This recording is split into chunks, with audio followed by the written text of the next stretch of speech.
J'ai l'immense plaisir d'accueillir la remise du prix littéraire de la Renaissance française 2024. Ce prix a été fondé à l'occasion du centenaire de cette institution en 2015. Le prix littéraire de la Renaissance française a été attribué pour la première fois en 2016 et depuis, il a été remis tous les ans. Je voudrais ici insister sur un point, c'est que la Renaissance française et notre Académie sont nées de la même préoccupation qui est celle de faire renaître la France des débris, des destructions, des souffrances de la Première Guerre mondiale. Et dans notre Académie, eh bien, ça s'est incarné dans l'idée que l'Empire français pouvait être une des voies de la Renaissance. Il y en a une autre, celle de la culture, de l'écriture, de la pensée, et il est important que nos deux institutions restent encore pour longtemps côte à côte, comme elles l'ont été déjà depuis un moment. Je vais donc passer la parole au président Fada en le remerciant de nous faire l'honneur de venir dans nos locaux pour la remise de ce prix. Et je voudrais remercier le président du prix qui nous fait l'honneur et l'amitié de représenter l'Académie française chez nous.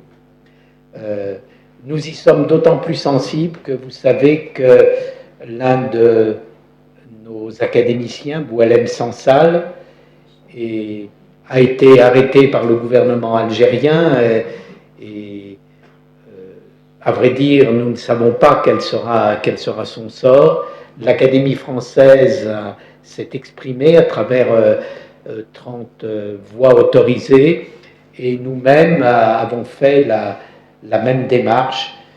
Cela montre bien combien la vie académique, entendue au sens large, est un fonds absolument indispensable pour faire vivre la nation française. Merci de votre attention.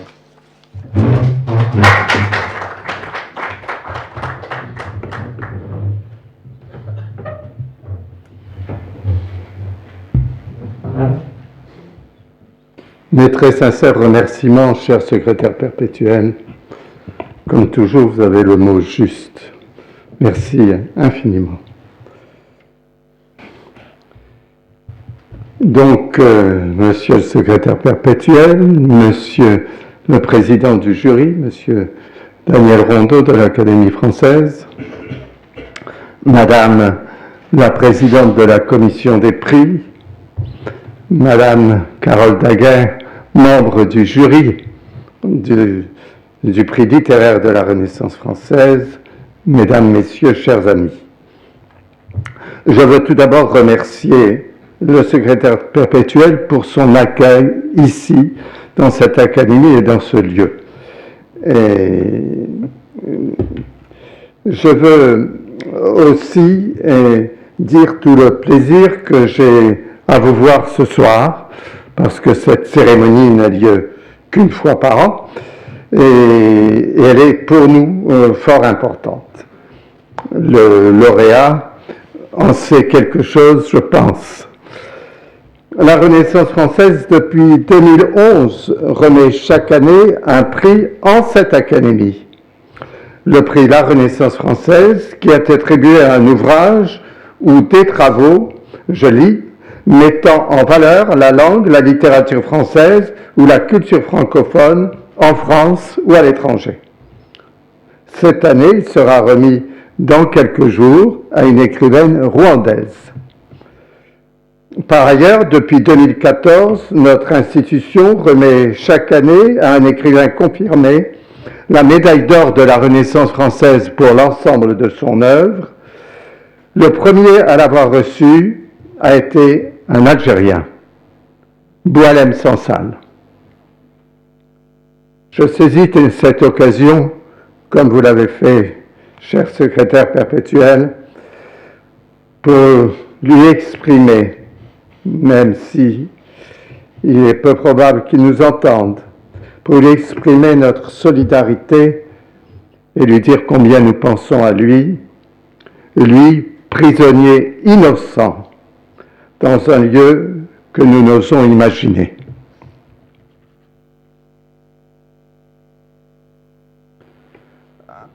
Après Boualem Sansal, ont reçu la médaille d'or de la Renaissance française pour l'ensemble de leur œuvre un Écossais, un Belge, un Grec, un Japonais, un Turc, un Libanais, un Marocain. Kenneth White, Jacques de Decker, Vassili Alexakis, Akira Mitsubayashi, Metin Arditi, Alexandre Naja. En 2023, l'anthropologue des religions, le grand Fawzi Skali. La Renaissance française décerne encore le prix littéraire de la Renaissance française.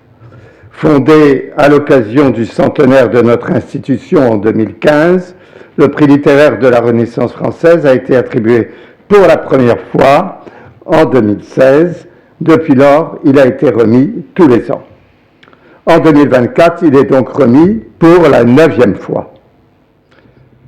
Après présélection par la commission des prix, constituée de 7 membres et présidée par Eliane de Zonjones, après l'avoir été par René Lebas, il a été attribué, comme chaque année, à la mi-novembre, très exactement le 13 novembre, par le jury du prix, présidé par M. Daniel Rondeau de l'Académie française et comprenant 8 écrivains, dont Carole Daguerre, ici présente. Le prix littéraire de la Renaissance française récompense l'ouvrage écrit en français d'un auteur dont la langue française n'est pas la langue native. Les 8 écrivains lauréats du prix de 2016 à 2023 sont italiens, vénézuéliens, vietnamiens, argentins, russes, mauriciens. Et je vous fais grâce de leurs noms. Pour chacun, l'obtention de ce prix a eu une suite heureuse, et je dirais même très heureuse dans tous les cas. Donc ça augure bien pour vous. Et par exemple Miguel Bonnefoy, qui cette année a obtenu le Grand Prix du roman de l'Académie française.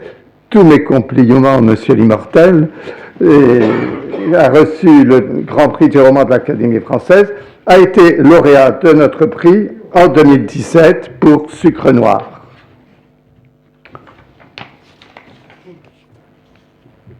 Le lauréat 2024, Paolo Bellomo, est italien, originaire de la merveilleuse région des Pouilles. Il a grandi à Bari, s'exprime aussi bien en italien qu'en dialecte de sa région, en dialecte au pluriel de sa région.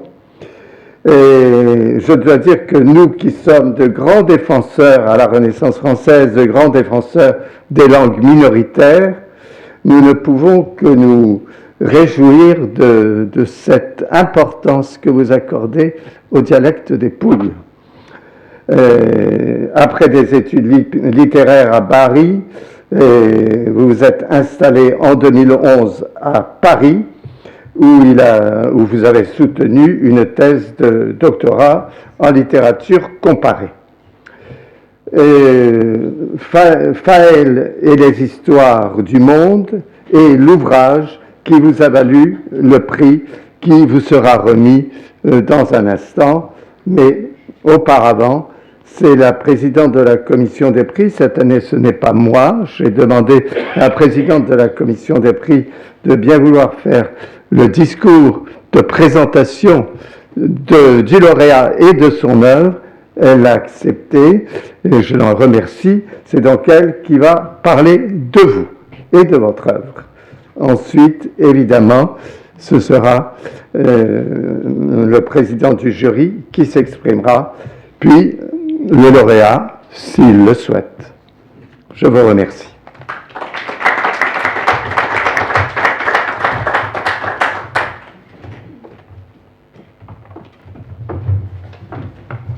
Bonsoir. Monsieur le secrétaire perpétuel de l'Académie des sciences d'outre-mer, Monsieur le président international de la Renaissance française, Monsieur Daniel Rondeau de l'Académie française, président du jury du prix littéraire de la Renaissance française, chers membres de la commission du jury du prix littéraire de la Renaissance française, mesdames, messieurs, chers amis, c'est un plaisir et un honneur pour moi vraiment de vous présenter Paolo Bellomo, lauréat cette année de notre prix pour son roman Fayel et les histoires du monde. Paolo Bellomo a grandi à Bari en jonglant, je le cite, entre l'italien de cette ville et une constellation de dialectes. Il vit en effet à Paris depuis 13 ans et il a soutenu une thèse de doctorat en littérature comparée à l'Université de Paris 8 en 2018. Et elle portait pour titre « La traduction à l'épreuve de l'imitation, traduction, pastiche, pensée de la ressemblance en France et en Italie au XIXe et XXe siècle ». C'est un traducteur dans l'âme et dans la pratique. Il passe avec une facilité déconcertante de l'italien au français ou du français à l'italien dans tous les genres littéraires, le roman, le théâtre ou la poésie. Et souvent, très souvent même à 4 mains et plus. D'ailleurs, la pièce Con la carabina de Pauline Perrade, qui a été traduite par ses soins, a reçu 2 prix en Italie en 2022. Il est également auteur de paroles de chansons, car la musique est pour lui une seconde nature. Il a été en effet bercé par le chant des Pouilles. Nous le recevons donc aujourd'hui pour lui remettre ce prix littéraire de la Renaissance française, qui couronne l'ouvrage d'un écrivain qui n'est pas de langue native, comme l'a rappelé le président Fada, mais qui a choisi d'écrire en français.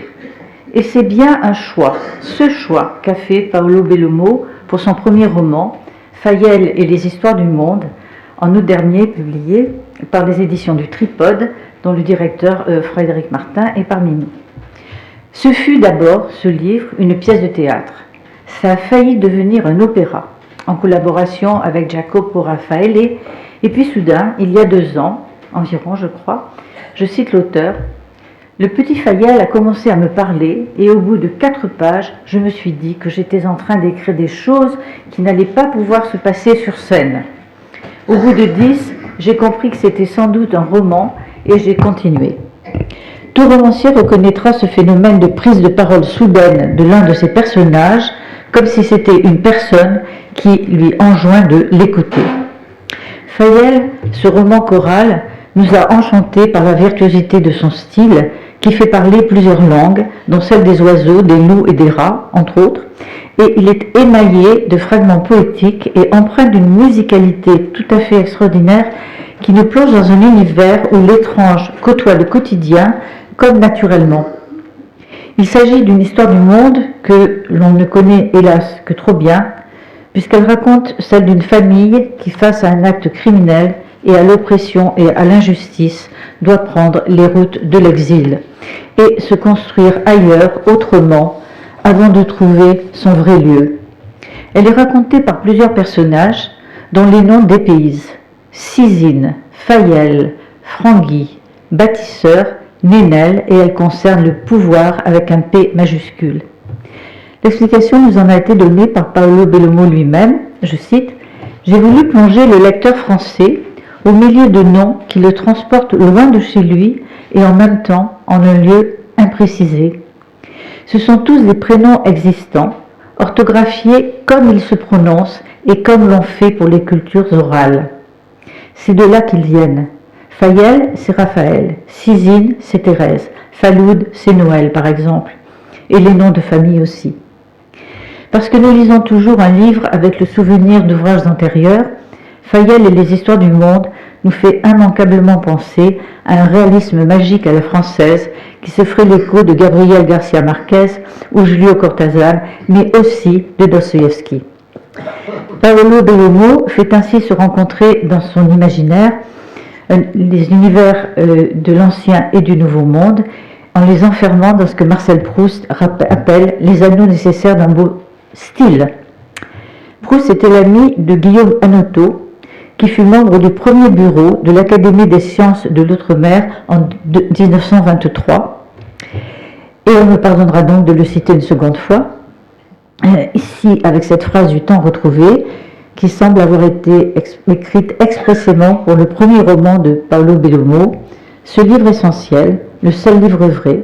Un grand écrivain n'a pas, dans le sens courant, à l'inventer, puisqu'il existe déjà en chacun d'entre nous, mais à le traduire. Le devoir et la tâche d'un traducteur, d'un écrivain, sont ceux d'un traducteur. Merci et félicitations, Paolo.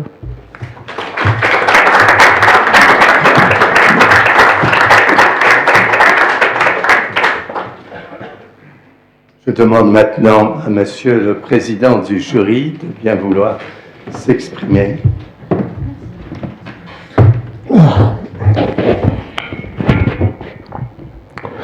Monsieur le Perpétuel, cher Denis, chère Christine, je ne la vois pas, mais j'imagine qu'elle est là. Ah, bon. Chers amis de la Renaissance française, bon, c'est toujours joyeux de remettre un prix à un écrivain. En tout cas, pour moi, je suis très heureux d'être là avec vous pour partager ce plaisir. Je vais être bref, mais je vais dire 3 petites choses. J'aperçois une des membres de notre jury, Carole Daguerre, qui est là, au premier rang. Et naturellement, je pense à Beyrouth. Je crois qu'à Beyrouth, on se sent un petit peu mieux depuis ce matin. J'espère que cette trêve va durer. Elle était bien préparée. Et on espère tous que vous allez pouvoir passer l'année, le cap de l'année, dans la paix. Deuxième chose, naturellement, le président Fada a parlé de Boualem-Sansal. Et vous aussi, Monsieur le Perpétuel, je voulais dire que l'Académie s'est exprimée 2 fois.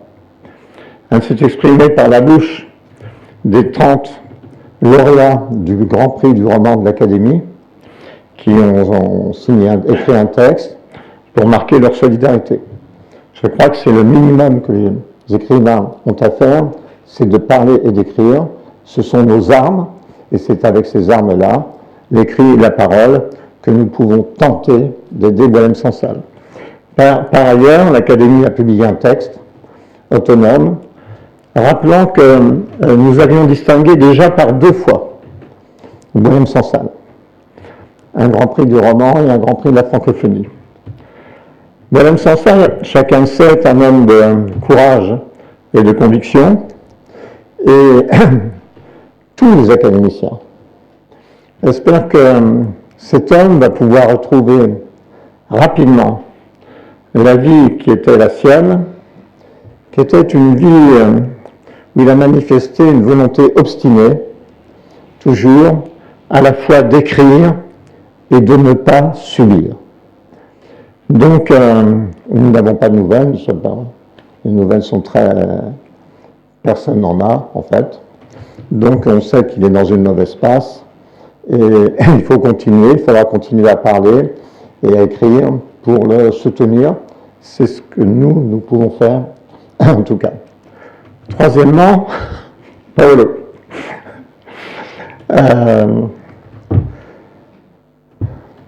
Ce prix est important. Ce prix est important. Denis Fada a rappelé la liste de quelques-uns de nos lauréats. Et vous vous souvenez tous que l'année dernière, nous avions distingué Natacha Apada. Donc, et ce que je trouve formidable, c'est que c'est votre premier roman. Les premiers pas sont très importants quand on rentre en littérature. Il ne faut pas les rater. Et je trouve ça formidable qu'avec ce très beau roman, dont vous avez parlé, madame, qui est à la fois extrêmement fort, singulier, parfois désorientant, mais tout cela avec une sorte de technique maîtrisée, justement, qui mène le lecteur jusqu'au bout du livre. Je suis très heureux que vous ayez ce prix. Je voudrais saluer aussi le travail de la commission qui a préparé le choix du jury, parce qu'en fait, nous avions 3 bons livres. 3 bons livres, et le jury a décidé que vous étiez le meilleur. Donc, je vous félicite. Je dirais aussi que je suis très heureux parce que cette année, c'est une première, dans la mesure où, pour la première fois, avec le prix, il y a un chèque. Moi qui suis écrivain, je sais ce que ça veut dire d'avoir un prix avec un chèque. Donc, voilà, je vous félicite. Je vous souhaite bonne chance pour la suite, je ne me fais pas de soucis. Et je suis très heureux de vous connaître et de vous avoir lu et de vous avoir rencontré. Merci à tous.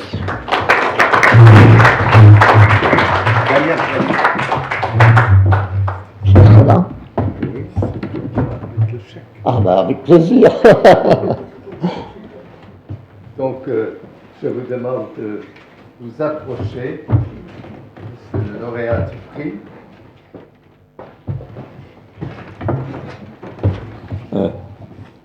Sérieux. Bravo. Merci. Merci. C'est formidable. Merci Denis. Merci. Bravo à vous.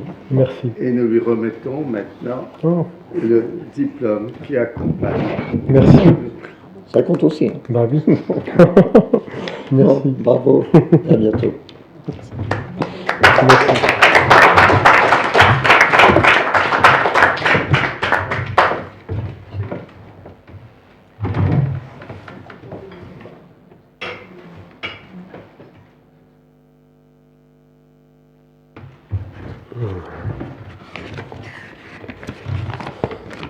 Bonsoir et merci.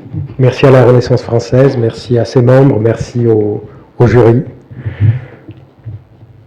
Si vous le voulez bien, j'aimerais m'adresser à vous dans cette langue qui est la nôtre, le français, qui n'était pas la mienne et qui a fini au cours des années et des accidents par le devenir, mienne aussi.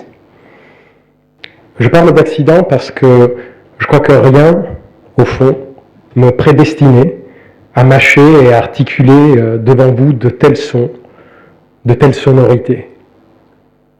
A bar son nat e a bar so cresciute mo chi tenevo bares e l'italian e no de chio. Voilà les sons qui traversaient mon organe, en plus de l'italien, dès mon enfance. Je n'ai pas été préparé à ça. À tout ça. À ma connaissance, personne dans ma famille n'a jamais fait sa vie à l'étranger. Il y a eu des migrations vers le nord de l'Italie. J'ai des oncles et tantes qui ont des accents formidablement différents de celui dans lequel j'ai grandi. Mais je crois que personne d'entre eux, encore moins que moi, ne saurait faire la différence entre les jeunes, le jaune et étranger. Mais qui sait, peut-être je n'ai fait que prolonger leur trajectoire, ils se sont arrêtés en Lombardie, moi j'ai franchi les Alpes.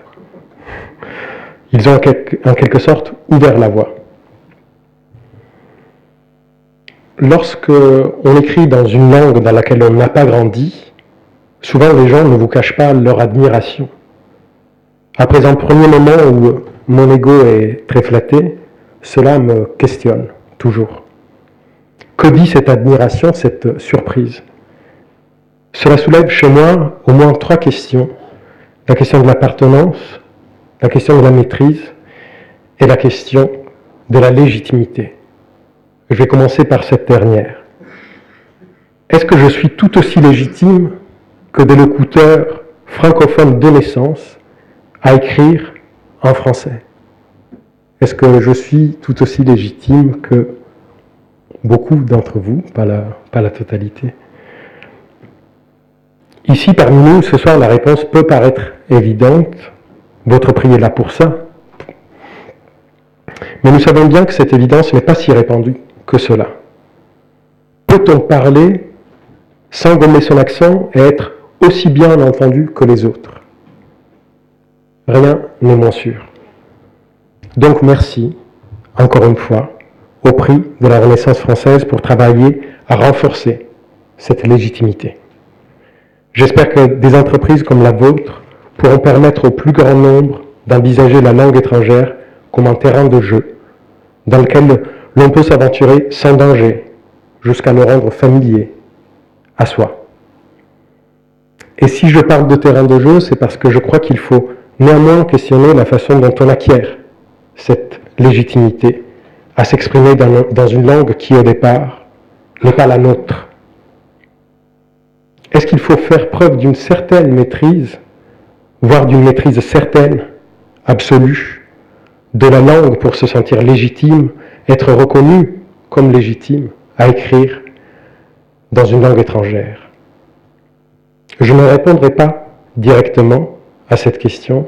Je me limiterai à vous dire qu'au fur et à mesure de la tournée qui a accompagné la sortie de mon livre, en répondant aux questions de mes interlocuteurs et interlocutrices, j'ai fini par réaliser que si j'écris Fayel et les histoires du monde en français, c'est justement parce que cela me permettait de sortir de la maîtrise, de sortir du fantasme, du piège, du délire de la maîtrise.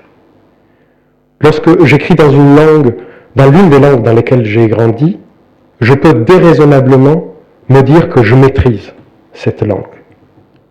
Eh bien, cela est pour moi le meilleur moyen pour ne pas écrire. En tant que pire harceleur de moi-même, j'exige de moi que sous ma plume, sous mon clavier, apparaissent dès le premier jet des phrases parfaites, mémorables, autant de briques à poser en vue de ma future nobelisation. C'est, je vous avais prévenu, de l'ordre du délire. Mon écriture en devient rigide, mon imaginaire en carton-pâte, sans le moindre jeu de lumière qui permette de rendre la chose magique. Mais ce délire de maîtrise, en plus de me faire sourire, me fait réfléchir. Qui est cet individu à même de croire raisonnablement, décemment, qu'il maîtrise une langue? Qu'une langue existe, unique, aux frontières définies, à peu près immuables. Cet individu est le monolingue. Non pas le monolingue de fait, mais le monolingue d'esprit. Je crois que quand j'écris en italien, je redeviens en partie ce monolingue qui croit qu'il peut enfermer, emmettre, emprisonner la langue en écrivant. Quand le petit Fayel, comme l'a dit Eliane, s'est mis à parler à mon oreille en français et que je me suis mis à écrire ce qu'il me disait, j'ai su d'emblée que j'écrirais mal. Que même en y mettant toute mon application, je ne pourrais jamais maîtriser quoi que ce soit, m'imaginer un maître de quoi que ce soit. J'ai su que la langue m'échapperait. Et accepter que la langue m'échappe a fait de moi, je crois, un meilleur écrivain. Pour tout un tas de raisons, dont la plus immédiate peut-être, est que je me suis ouvert davantage à ces langues autres que sont celles de mes personnages, à leurs accents, à leur maladresse, à leur marginalité, et à celles des histoires qui les traversaient, à celles des logiques qui les guidaient. La langue m'échappait, et je me retrouvais heureux à me laisser porter par le tourbillon engendré par sa fuite.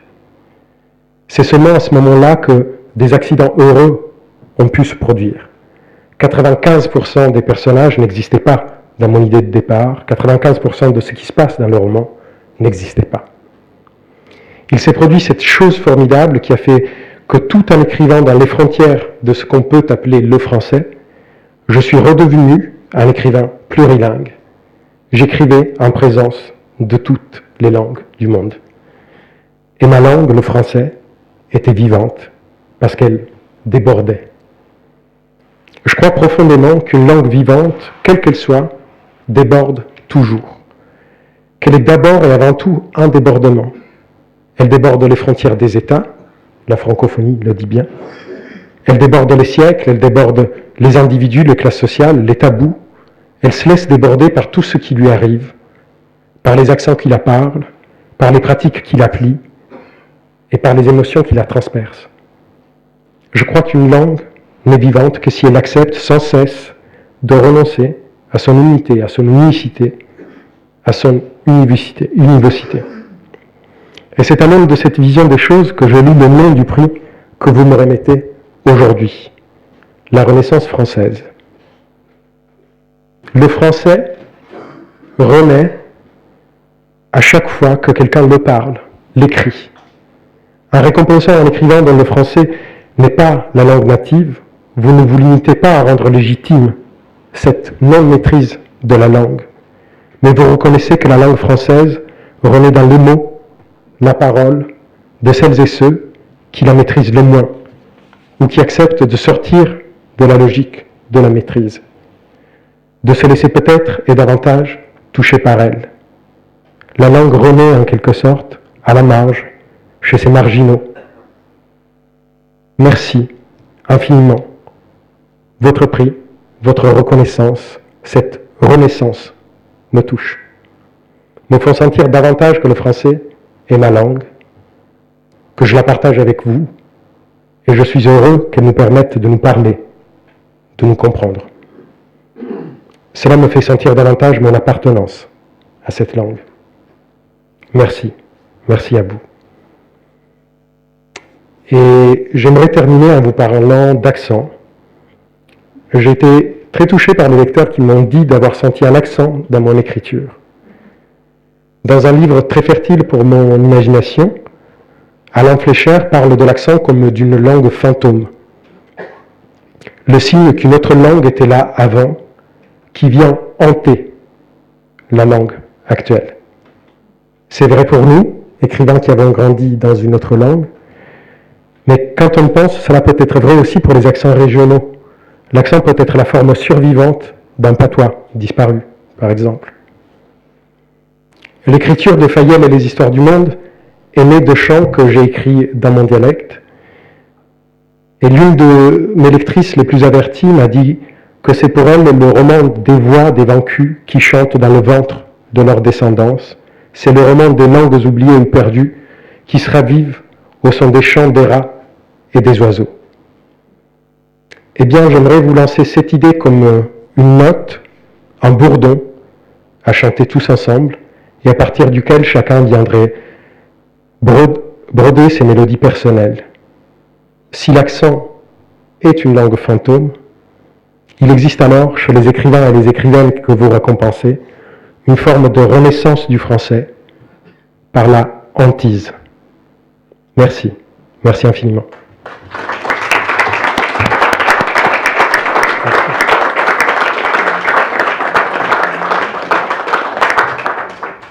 Vous allez maintenant vous soumettre à une séance de photos, évidemment. Mais avant tout, je voudrais remercier de nouveau le secrétaire perpétuel, remercier de nouveau le président du jury et remercier de nouveau la présidente de la commission des prix.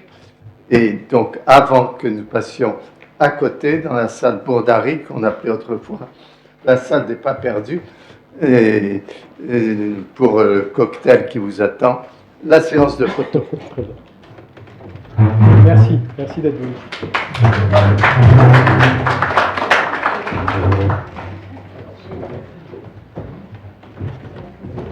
Ici.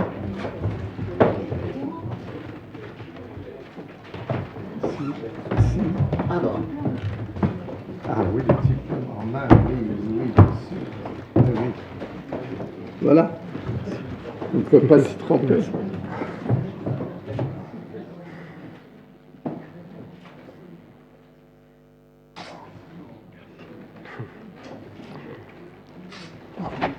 Madame la présidente de la commission des prix, veuillez.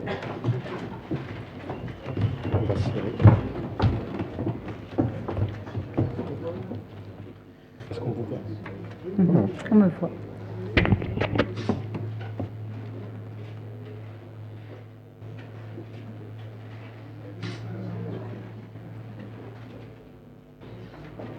Votre supplice est terminé. Vous avez droit maintenant à côté. Et le trésorier général va venir vers vous. Très bien.